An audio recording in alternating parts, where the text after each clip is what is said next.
El aire en el Palatino se siente pesado, denso, como si las paredes de piedra contuvieran la respiración. En los pasillos, el eco metálico de un acero que busca sangre rebota contra el mármol. Es el año 41 después de Cristo. Roma aguanta el aliento. En el centro de este laberinto de poder, un hombre camina, el temido emperador. Sus pasos retumban. Cada rincón del palacio parece observar, esperando el momento exacto en que la autoridad absoluta se quiebre. No hay flores hoy, no hay vítores, solo hay un silencio tenso, roto únicamente por el roce de metal contra metal. El tirano teme, sombras crecen, acero espera. El hombre que creía ser un dios está a punto de descubrir la fragilidad de su carne. El eco de la muerte ya recorre los pasillos. Calígula avanza por el pasillo subterráneo. Sus pies golpean el suelo de piedra con un ritmo seco y monótono. A cada lado, las antorchas parpadean, proyectando sombras largas que se retuercen sobre los muros húmedos. Él no mira atrás. Ignora el sonido de los pasos que lo siguen, pasos que no pertenecen a sus sirvientes habituales. El aire aquí abajo es frío, cargado con el olor a tierra vieja y metal oxidado. El emperador se detiene un instante para ajustar su paso, sin notar que a pocos metros Cassius Chaerea se tensa. Los guardias se dispersan, bloqueando las salidas laterales con movimientos precisos, casi mecánicos. Calígula sigue caminando, sumido en la convicción de su propia invulnerabilidad. No percibe el cambio en la presión del aire, ni el modo en que el silencio se vuelve absoluto, denso como el plomo. Cada segundo que pasa es un minuto menos de vida, pero para comprender cómo este hombre se convirtió en la pesadilla de Roma, debemos abandonar el mármol frío del palacio y viajar décadas atrás. El escenario cambia. Ya no hay pasillos silenciosos, sino el estruendo constante de las legiones en marcha. Calígula no creció en cunas de seda, sino en el polvo de los campamentos militares en la frontera. Sus primeros recuerdos son el choque del hierro contra el hierro y el grito de mando que rompe el alba. No era un príncipe rodeado de tutores, sino un rehén del destino. A su alrededor, los soldados no le ofrecían lealtad, sino una vigilancia constante. Cada mirada de un centurión era una evaluación, cada susurro en la mesa de campaña una amenaza latente. El niño aprendió a observar cómo la sospecha devoraba a los hombres más fuertes del imperio. En aquel entorno, el suelo temblaba bajo el peso de miles de botas. Su infancia fue una larga espera en la penumbra de un cuartel, donde el poder no era un derecho de nacimiento, sino una cadena. La tragedia golpeó con la precisión de un verdugo. Germánico, el padre admirado, comenzó a languidecer en su lecho. Calígula observaba cómo la piel de su padre perdía el color, cómo sus manos temblaban al intentar sostener una copa. Los médicos hablaban de fiebres, pero los susurros en los pasillos mencionaban el veneno. Cuando el cuerpo de Germánico fue retirado, el silencio se instaló.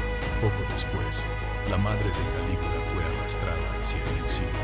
Él vio cómo la subían a un carro, cómo su figura se perdía en el horizonte polvoriento. No hubo despedidas, solo el chasquido de los látigos sobre los caballos. El niño quedó solo en un mundo de lobos. Comprendió entonces que cualquier palabra podía ser la sentencia de muerte. Calígula comenzó a practicar el arte de la inmovilidad. Aprendió a ocultar sus pensamientos detrás de una máscara. Cada vez que sentía el impulso de llorar, apretaba los dientes hasta sentir el dolor. El silencio se convirtió en su armadura. El niño dejó de ser un hijo para convertirse en una sombra que esperaba y callaba. El aire en Roma cambió de golpe. Los mensajeros llegaron al foro con la noticia que todos esperaban, pero nadie se atrevía a pronunciar. Tiberio había muerto. La noticia se propagó por las calles como una chispa en pasto seco.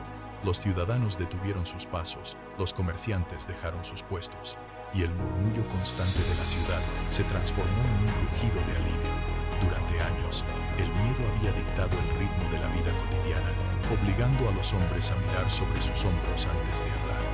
Ahora, ese peso se disolvió. Las puertas de las casas, antes cerradas con cerrojos dobles, se abrieron de par en par. La gente salió a las plazas, buscando en los ojos de sus vecinos la confirmación de que el terror había terminado.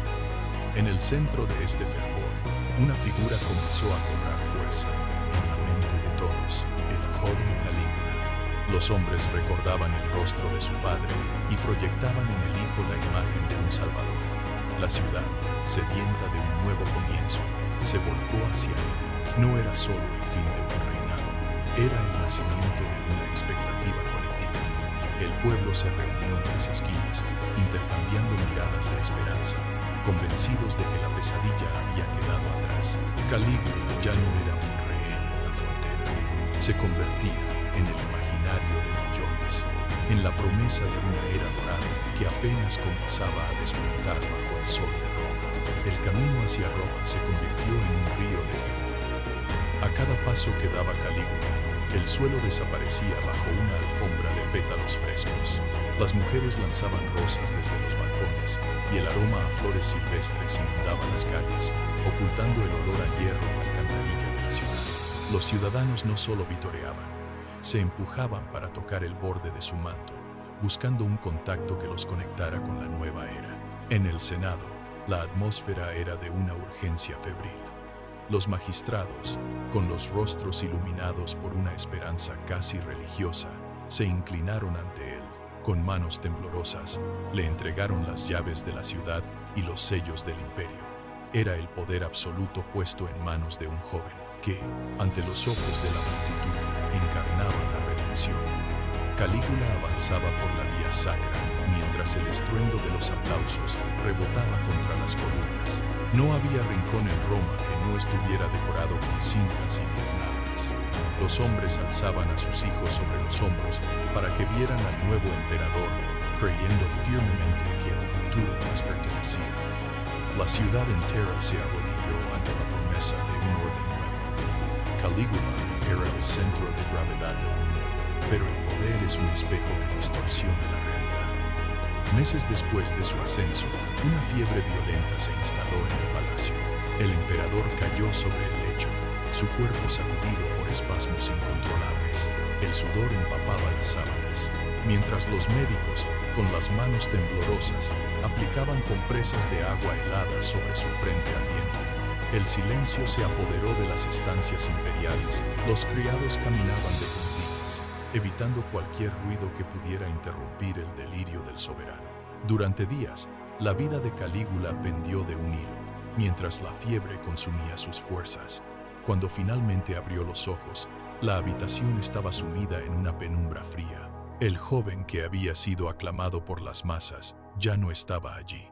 La luz que antes brillaba en sus pupilas se había extinguido, dejando tras de sí un vacío inquietante. Se incorporó lentamente, apoyando las manos sobre el mármol gélido de la cama. Sus ojos escanearon la estancia, pero no reconocían a nadie. Se detuvieron en el aire, fijos en un punto inexistente. El hombre que despertó ese día no era el mismo. Algo en su interior se había fracturado. El vacío en sus ojos pronto encontró una forma de manifestarse en el mundo real. Calígula comenzó a emitir decretos que desafiaban toda lógica. Una mañana, sin previo aviso, ordenó a sus legiones abandonar sus puestos y marchar hacia el norte, hacia las costas de la Galia. Los soldados, cargados con su equipo de combate, avanzaron bajo un sol implacable, desconcertados por la falta de un enemigo visible. Al llegar a la orilla, el emperador se detuvo frente a la inmensidad del océano. El aire salino golpeaba su rostro mientras observaba las olas romper con violencia. Con un gesto seco, ordenó a sus tropas que se inclinaran. «Atacad», gritó, señalando el horizonte. Los hombres, confundidos, desenvainaron sus espadas, comenzaron a golpear el agua, creando una espuma blanca que se mezclaba con la arena. No había barcos enemigos, ni ejércitos rivales, solo el estruendo del mar. Calígula caminaba entre ellos, exigiendo que recogieran conchas marinas como si fueran despojos de una batalla ganada contra el dios Neptuno. Los soldados llenaban sus cascos con los restos calcáreos. El emperador observaba la recolección con una satisfacción gélida, convencido de haber sometido a la divinidad. La locura no se detuvo en la costa. regresó a Roma buscando nuevas formas de quebrantar voluntades. El emperador transformó las calles de la capital en un escenario de escarnio público. Una tarde, mientras el sol caía sobre el foro, Calígula ordenó que su carroza fuera preparada. Los senadores, hombres acostumbrados a dictar leyes y dirigir el destino de provincias, fueron convocados con urgencia. Al llegar, no recibieron órdenes de Estado, sino una instrucción brutal. Debían correr junto a las ruedas de su vehículo. El emperador fustigó a sus caballos, obligándolos a trotar a un ritmo constante. Los senadores, con el aliento entrecortado, intentaban mantener el paso sobre el empedrado irregular. El sonido de sus sandalias golpeando el suelo se mezclaba con las risas de los guardias. Cada vez que uno de los hombres caía, exhausto o tropezando, la carroza no se detenía.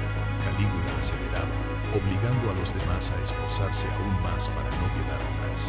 El sudor corría por los rostros de los magistrados, mezclándose con el polvo que levantaban las ruedas. La dignidad institucional se desmoronaba con cada zancada forzada. El emperador, erguido sobre su plataforma, observaba la escena con una calma gélida, disfrutando de la fatiga ajena. Para él, ver a los líderes de Roma jadeando como animales de carga era la prueba definitiva de su dominio. Aquella carrera no tenía meta ni propósito, solo el objetivo de convertir el respeto en una humillación constante. El miedo se instaló en Roma como la única moneda de cambio válida. Ya no importaban las leyes, ni los precedentes, ni la tradición. Todo el sistema se redujo al humor cambiante de un solo hombre. En los pasillos del palacio, los pasos se volvieron más silenciosos, y las miradas se desviaban hacia el suelo al cruzar cualquier esquina.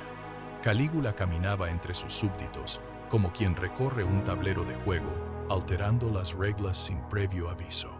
Un gesto de su mano podía significar un ascenso vertiginoso o el fin inmediato de una carrera política. Los cortesanos aprendieron a leer los músculos de su rostro antes de pronunciar una sola palabra. Si el emperador fruncía el ceño ante un informe, el mensajero retrocedía temblando, esperando el castigo. Si soltaba una carcajada repentina, la sala entera se veía obligada a reír, aunque el motivo fuera una crueldad evidente. La incertidumbre se convirtió en una presencia física, un peso que oprimía el pecho de todos. Nadie estaba a salvo, pues la lógica había sido expulsada. El silencio era la única defensa contra un decreto dictado por el capricho. La mesa del emperador se convirtió en el lugar más peligroso de todo el imperio. Un senador, invitado a cenar, se sienta frente a Calígula. El aire en el comedor es denso, apenas interrumpido por el sonido del vino al caer en las copas de plata.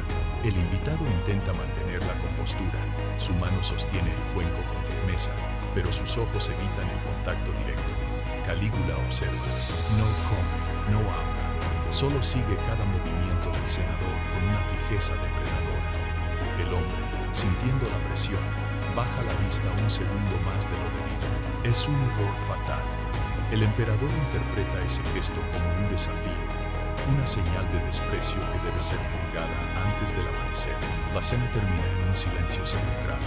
El senador se retira, creyendo haber sobrevivido a la velada, pero la orden ya ha sido dictada en susurros. Apenas los primeros rayos de sol tocan las columnas del palacio, el verdugo entra en la habitación del invitado. No hay juicio, no hay defensa, solo el golpe seco del acero que corta el aire. El cuerpo cae sobre el suelo frío, marcando el fin de una vida por una mirada malinterpretada.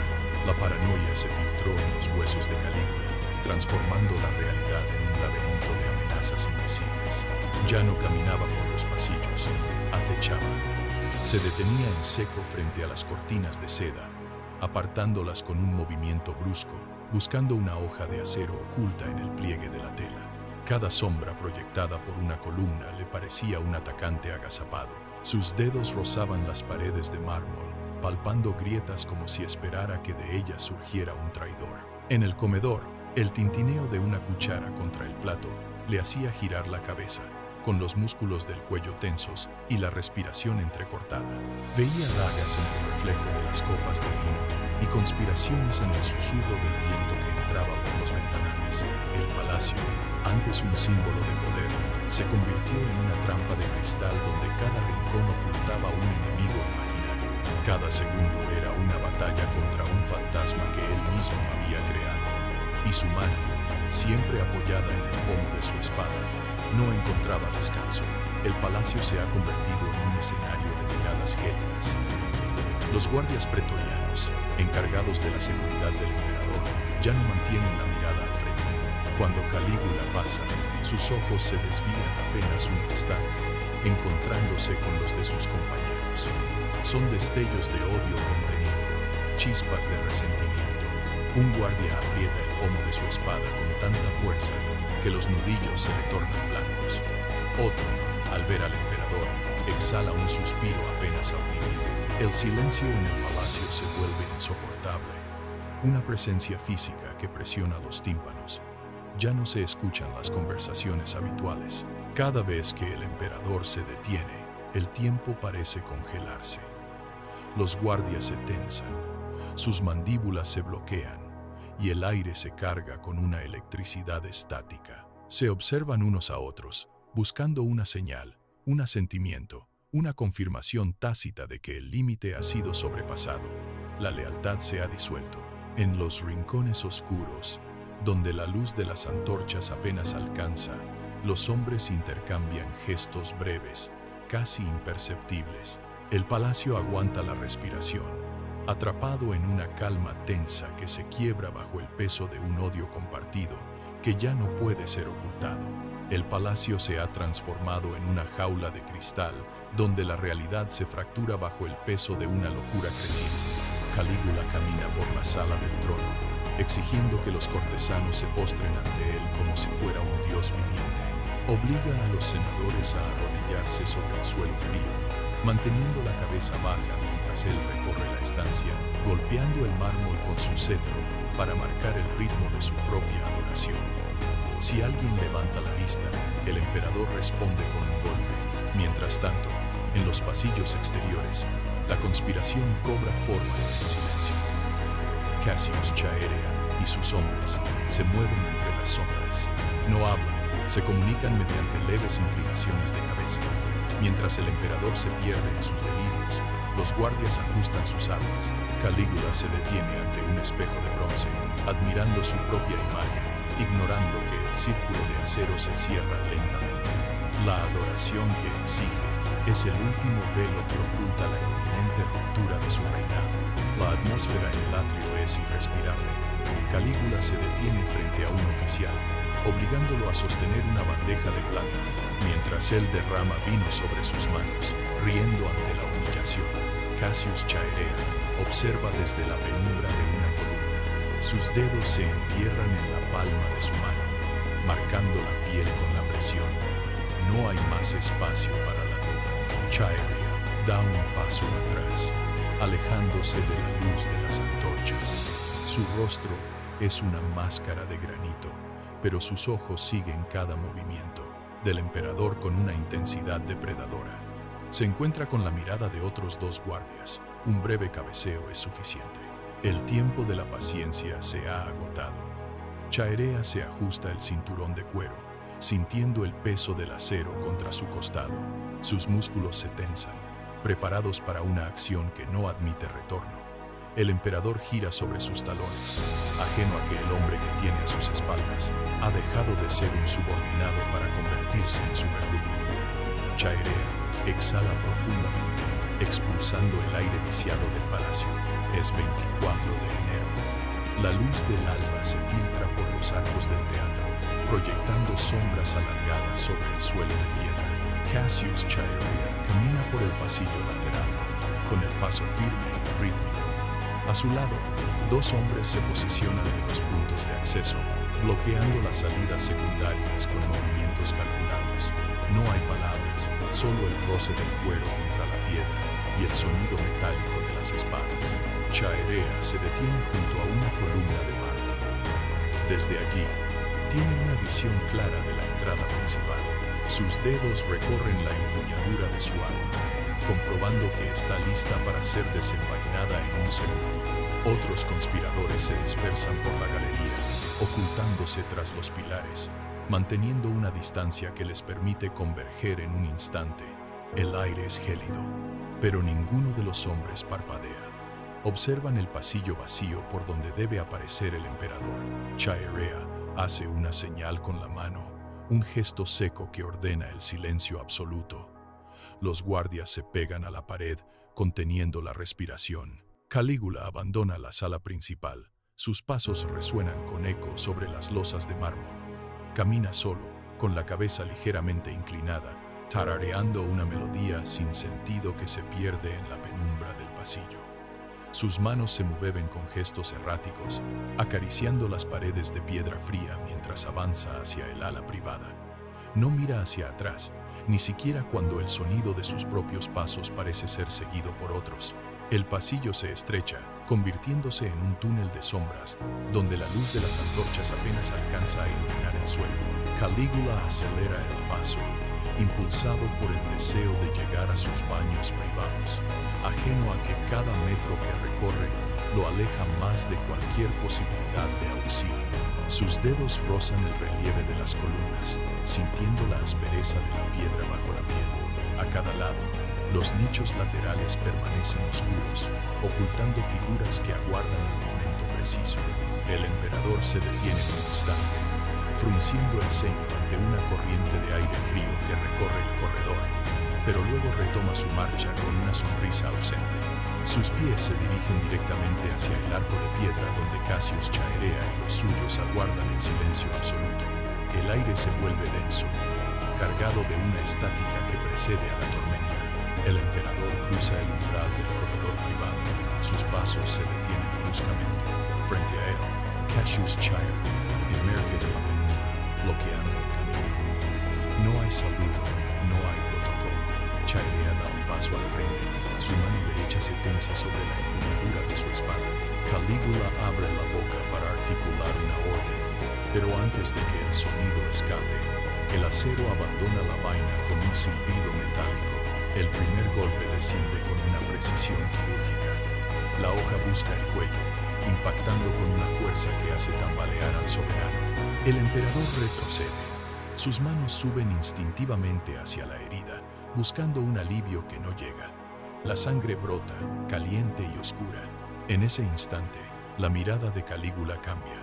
La arrogancia se disuelve, reemplazada por una mueca de incredulidad absoluta. Sus rodillas ceden, perdiendo la firmeza. El hombre que se creía un dios siente el peso del metal frío hundiéndose en su carne. La ráfaga de acero desciende sin pausa. Chaerea golpea de nuevo, esta vez sobre el hombro, hundiendo la hoja hasta el hueso. Calígula intenta levantar los brazos, buscando protegerse, pero sus movimientos son erráticos y débiles. Otro guardia surge de las sombras. Su espada atraviesa el costado del emperador con un sonido seco, un desgarro de tejido. El emperador se retuerce, intentando arrastrarse hacia la pared, pero el metal vuelve a caer. Un golpe tras otro. La violencia que él mismo sembró en Roma regresa ahora multiplicada. Sus dedos arañan el mármol, buscando un agarre. Chaerea no permite un segundo de respiro. Su espada sube y baja, una coreografía de muerte que busca la aniquilación. El emperador ya no grita. Sus pulmones apenas dejan escapar un siseo agónico. Los golpes caen sobre su espalda. La brutalidad es absoluta, mientras el acero sigue buscando su destino en la carne del que fue el amo de Roma. La resistencia se agota. Los músculos, antes tensos por el mando y la paranoia, se relajan de forma súbita. Calígula pierde el control de su centro de gravedad. Sus pies, que hace apenas unos minutos caminaban con la soberbia de un dios, resbalan sobre la superficie pulida. El cuerpo se inclina hacia adelante, perdiendo toda verticalidad. La gravedad reclama lo que el poder intentó ignorar. Primero, una rodilla impacta contra el suelo con un golpe seco, un sonido sordo que rebota en las paredes del pasillo. Luego, el torso sigue la inercia, desplomándose sin control. No hay manos que busquen apoyo, no hay reflejos que intenten amortiguar el golpe. El emperador se derrumba sobre el mármol frío de su propio palacio, un peso muerto que se entrega a la piedra. Su cabeza golpea la superficie con un chasquido final. El movimiento cesa. El silencio comienza a ganar terreno sobre el eco de los jadeos. El hombre que exigía adoración absoluta ahora ocupa un espacio mínimo, extendido sobre el suelo. Sus extremidades quedan inertes, despojadas de la voluntad que dictaba sentencias de muerte. El mármol, inmutable y gélido, recibe el peso del tirano. La inercia ha terminado. El tirano ha llegado al final de su camino, postrado ante la frialdad del suelo que una vez creyó dominar por completo. Un hilo carmesí comienza a brotar bajo el cuerpo inerte, extendiéndose con una lentitud viscosa sobre las vetas del mármol. El líquido se filtra por las grietas de la piedra, tiñendo el suelo que él creía poseer eternamente.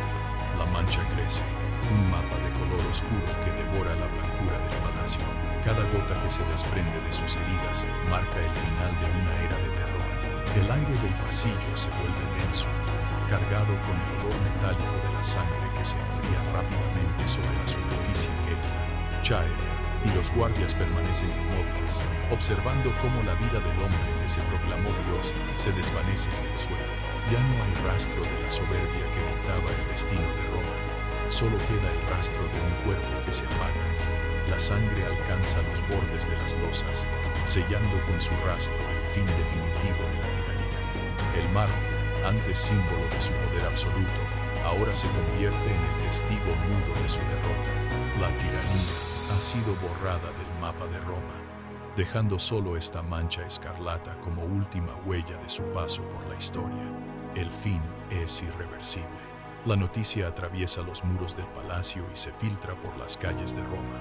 Un mercader detiene su mano antes de cerrar una venta. Una mujer que transporta agua se queda inmóvil en medio del mercado, con la vasija suspendida en el aire. No hay gritos de júbilo, no hay celebraciones espontáneas. El aire parece haberse vuelto sólido, obligando a cada habitante a contener el aliento. En los foros, los ciudadanos se miran entre sí, pero nadie articula palabra. La información circula como un veneno que paraliza los músculos. Los pasos en los adoquines se detienen. El bullicio habitual de la ciudad se apaga, reemplazado por una quietud densa y pesada. Nadie suelta una lágrima. Nadie se atreve a emitir un sonido que pueda ser interpretado como una traición. El silencio de Roma es una barrera física, un muro de contención ante la incertidumbre. Los ojos de los hombres buscan sombras. Roma no celebra. Roma aguanta la respiración, observando cómo el vacío dejado por el tirano se extiende sobre la ciudad. Poco a poco, la inmovilidad se quiebra. En los callejones oscuros, lejos de la vigilancia de los guardias, los ciudadanos comienzan a moverse. Un hombre se acerca a otro y le susurra al oído, pero su mano no deja de temblar. No es alegría lo que se siente, es una cautela extrema. En los sótanos de las tabernas, alguien levanta una copa de vino, pero no brinda. Mira hacia la puerta, esperando el sonido de las botas pretorianas. La sospecha es un veneno que persiste. Muchos creen que el emperador fingió su muerte para identificar a los traidores entre la multitud. Un grupo de artesanos se reúne en un rincón, intercambiando miradas rápidas. Se tocan las manos, se confirman que el tirano ya no respira, pero sus voces apenas superan el murmullo de un insecto. La celebración es un acto de resistencia silenciosa. Se ocultan tras las cortinas de sus casas para soltar un suspiro de alivio que les quema la garganta. Nadie se atreve a salir a la plaza principal. La desconfianza es tan profunda, cada sombra en la pared parece el perfil del emperador regresando. Roma es un polvorín de nervios, esperando que el sol se ponga. El sol se oculta tras los tejados y finalmente la verdad se asienta sobre los adoquines. La muerte del emperador no es un evento que se desvanece con el amanecer, sino un corche profundo que altera el curso de la historia. En el Senado, los pergaminos que registraban sus decretos son retirados de los archivos, pero los nombres de los ejecutados permanecen grabados en la memoria de las familias. La sombra de aquel hombre se extiende por los pasillos del poder, obligando a los nuevos líderes a caminar sobre las mismas losas donde se derramó la sangre. Las leyes que él impuso, los caprichos que se convirtieron en mandatos, dejaron una marca indeleble en la administración del Estado. Roma ya no es la misma. Cada ciudadano que camina por el foro siente la ausencia de una autoridad que dictaba la vida y la muerte. La cicatriz es visible en la desconfianza que ahora define las relaciones entre los magistrados y la guardia. Los muros del palacio conservan las marcas de la violencia, recordatorios físicos de un tiempo donde la voluntad de un solo hombre bastaba para desmantelar la paz. El imperio carga con esta herida, una marca que no cerrará con el paso de los años, sino que se convertirá en parte de su propia anatomía política. Queda una pregunta que los historiadores lanzan al vacío. ¿Fue la mente de aquel hombre la que se rompió bajo el peso de su propia biología? ¿O fue el trono lo que terminó por desfigurar su esencia? Observamos los registros de sus últimos meses, los decretos contradictorios, las órdenes de ejecutar sin juicio, el aislamiento absoluto en sus habitaciones privadas. No hay rastro de una enfermedad física que explique la metamorfosis. Lo que vemos es un hombre que, al recibir el control total sobre la vida de millones, dejó de reconocer los límites de su propia humanidad. La corona no fue un accesorio, fue un catalizador. Al eliminar cualquier contrapeso, el sistema permitió que sus impulsos más oscuros se convirtieran en ley. Cada vez que él ordenaba un castigo, el entorno callaba y ese silencio validaba sus excesos. No fue un virus lo que lo consumió, sino la ausencia de una mano que lo detuviera. El poder absoluto actuó como un ácido, disolviendo las capas de civilización que lo contenían hasta dejar al descubierto una naturaleza depredadora. Al final, el palacio no albergaba a un enfermo, sino a un hombre que, al verse reflejado en el miedo de los demás, decidió que no necesitaba ser humano para gobernar. La historia se pregunta si fue la locura la que dictó sus actos o si fue simplemente la libertad total, sin restricciones ni consecuencias, la que permitió que su verdadera naturaleza se manifestara sin filtros. El caso se cierra, pero la lección permanece grabada en el mármol de la historia. Cuando un individuo acumula el control absoluto, el sistema que lo rodea deja de funcionar como una estructura de gobierno para convertirse en un instrumento de su voluntad. Observamos cómo las instituciones, diseñadas para servir al bien común, se doblan y fracturan ante la presión de un solo hombre. El poder sin límites actúa como un catalizador de la degradación. Elimina los frenos, silencia las voces críticas y convierte la ley en un capricho personal. Un líder prometedor, al verse libre de cualquier rendición de cuentas, comienza a ver a sus ciudadanos no como seres humanos, sino como piezas en un juego de dominación. Esta metamorfosis es el peligro real. No es la espada la que destruye la civilización, sino la erosión de los mecanismos que impiden que el mando se convierta en tiranía. La historia nos muestra que, cuando el poder se concentra en un único punto, la estructura entera se vuelve inestable. El gobernante deja de ser un servidor para transformarse en una amenaza mortal. La civilización se tambalea cuando el miedo reemplaza al diálogo y la voluntad de uno se impone sobre la seguridad de todos. Al final, el peligro reside en la fragilidad de un sistema. Los ecos de aquel acero en el Palatino no se disiparon con el último suspiro del emperador. Resuenan en las piedras, en los pasillos vacíos y en cada documento que narra la caída de un hombre que se creyó dueño del destino. Aquel sonido metálico, el choque de la hoja contra la carne, sirve hoy como una advertencia eterna para quienes ocupan las posiciones más altas del mando. La historia del Palatino es un recordatorio de que el poder, cuando se despoja de sus límites, termina devorando a quien lo ostenta. No es una lección sobre el pasado, sino sobre la arquitectura misma de la autoridad. Cada vez que un gobernante ignora las voces que lo rodean, cada vez que la ley se dobla para acomodar un capricho personal, el eco de aquel acero vuelve a escucharse en la distancia. Es la señal de un sistema que ha perdido su equilibrio y se encamina hacia su propia destrucción. Observamos las ruinas y entendemos que la estabilidad de una nación no depende de la fuerza de sus muros, sino de la capacidad de sus líderes para aceptar que no están por encima de la humanidad. El acero que buscó sangre en Roma marcó un punto de no retorno, una cicatriz que nos obliga a mirar con cautela a quienes hoy sostienen el mando. Roma cambió para siempre ese día, no por el vacío que dejó un hombre, sino por la confirmación de una verdad ineludible. El mármol del palacio, antes símbolo de una divinidad incuestionable, se convirtió en el testigo mudo de una realidad biológica. Los dioses que los hombres crean a su imagen y semejanza también sangran. La caída del emperador despojó al sistema de su aura de invulnerabilidad. Aquel 24 de enero, el suelo frío absorbió la vida de quien se creía intocable, demostrando que ninguna estructura política, por más sólida que parezca, puede sostener el peso de una voluntad sin límites. La historia de Roma es, en esencia, la historia de una lección aprendida a través del filo de una daga. Nos recuerda que la autoridad no reside en el individuo, sino en el contrato invisible que une a los hombres. Cuando ese contrato se rompe, el poder se desploma, dejando tras de sí solo las huellas de una tragedia inevitable.